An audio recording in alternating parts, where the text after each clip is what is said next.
Welcome to the Rugby Obsession Deep Dive. Today we're jumping straight into, well, the real high-stakes chess match in top-tier rugby. Yeah, but maybe not the one you're always thinking about. We're looking beyond the players, focusing on the officials and the rules themselves. Exactly. It's that complex, sometimes really frustrating debate around officiating, isn't it? Especially at the breakdown. Right, and we want to sort of translate that into tactical gold for you. Our mission today is really acknowledging the sheer depth of strategy involved, how teams actually work the law interpretations. We'll focus on that recent Bledisloe Cup clash, New Zealand versus the Wallabies. And the big question we're tackling is, how did top coaches and captains actually influence the game, the laws, before a whistle even blows? How do they prep for a ref who just sees things differently? We're digging into that using some great analysis from former All Black James Parsons. From the Aotearoa Rugby pod. He gave some brilliant insight into the breakdown rules and that crucial pregame chat. So if you love getting that kind of tactical edge, understanding those hidden layers of the game. Then definitely hit that subscribe button for Rugby Obsession right now. Okay, let's get into it. That Bledisloe clash first. Context is key here. Absolutely. The All Blacks just kept getting pinged, a whole string of penalties, especially when they had the ball. Yeah, it really killed their momentum, didn't it? Every time Scott Robertson's team looked like building something. Whistle. Attack over. And it wasn't random stuff. It was laser-focused on the contact area. Things like sealing off, coming in the side. Exactly. And the man in the middle, the Italian ref, Andrea Piardi, well, Parsons described him as incredibly strict at the contact area. Okay, but here's the nuance Parsons brought up, which I thought was really interesting. He wasn't saying Piardi got it wrong. No, not wrong per se, more that he was applying the law, to the absolute letter. And that strictness was just different compared to what the All Blacks were used to? Totally different. A sharp contrast to maybe some more lenient officiating they'd seen earlier in the year, perhaps in Super Rugby or other tests. So it's that shift in interpretation that trips them up. Yeah, Parsons reckons certain refs are just a bit more lenient, especially around players going off their feet or pushing the boundaries on sealing off. And the All Blacks were sort of banking on that usual leeway? Kind of. Their muscle memory, their habits were tuned to a level of consistency that just wasn't there on the day. So they infringed a few times because of that ingrained habit. It wasn't always blatant foul play, more like getting caught by a different standard. But hold on, these are world-class players. If Piardi's blowing the whistle consistently for side entry, why don't they just stop doing it? Adjust on the fly? Shouldn't they adapt faster? That's a really fair question. And he gets to the heart of the problem, what Parsons called the frustrating inconsistency. He literally said, it's just reffed inconsistently, week to week. Okay. Think about the speed of that breakdown decision. As a support player, you're trained. Right, you're trained to anticipate the threat. If there's a pocock or a hooper hovering, you go in hard and fast, no hesitation. Precisely. And Parsons explains the dilemma that creates. You're coached to launch in aggressively, secure that quick ball. But what happens if you launch fully committed? And the defender pulls out? Exactly. The defender suddenly decides not to contest. But your momentum, you're already going, you lose the ability to stop, as Parsons put it. So you fly in, maybe hit nothing but air, and suddenly you're off your feet or sealing off because you couldn't stop. And boom, penalty. Even though you were just trying to do your job aggressively, which is what modern rugby demands. Parsons had that great phrase for how the Wallabies exploited this. He said they played the Mickey Mouse really well. What does that mean tactically? Okay, this is the clever bit. The Mickey Mouse is that calculated move by the defense. They see the all-black attacker coming in hot, expecting a fight. And they just step away, withdraw the threat. Yeah, pull their player back at the last second. The attacker, committed, flies into empty space, often hitting the deck. And the ref sees, what, an attacker diving over illegally? Basically, yeah. The ref sees someone off their feet before a proper contest, or maybe sealing off because there's no one actually there to ruck against legally. The law wants a fair contest, right? Right. But if you dive in aggressively when there's no contest to be had, you're seen as taking away the chance for one, preempting the ruck illegally. Wow. Okay, so it's penalizing the aggression itself almost. It's incredibly smart. It turns the attacker's own aggression and anticipation against them. So it's not just being sloppy, it's being maybe too aggressive, too early, because you're expecting that threat. And the opposition beats you into it. That's the nub of it.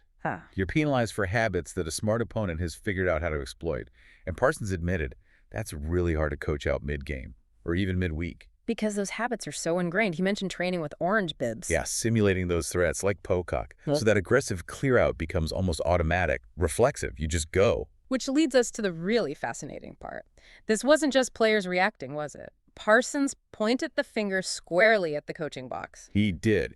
He called the Wallabies' success in drawing those specific penalties a piece of Joe Schmidt genius. Joe Schmidt. Okay, now we're talking top-level strategy. Absolutely. Schmidt is known for being forensic, obsessed with the breakdown. And crucially, Parsons pointed out, Schmidt knows those All Blacks players, their habits, inside out from years coaching against them. So he knew exactly where the weak spots were in their technique or habits.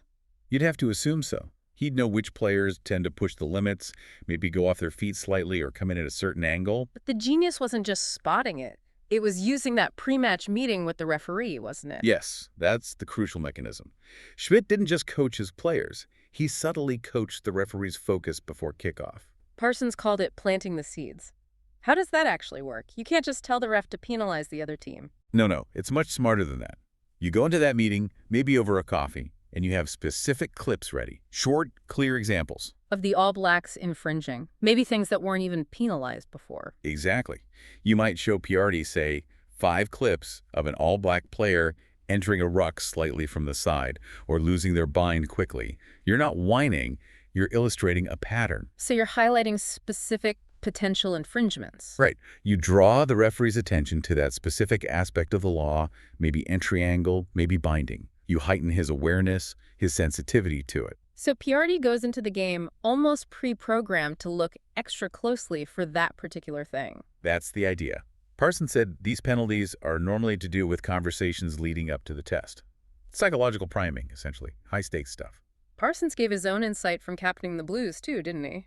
About those meetings? Yeah, he said captains are always just looking for that inch.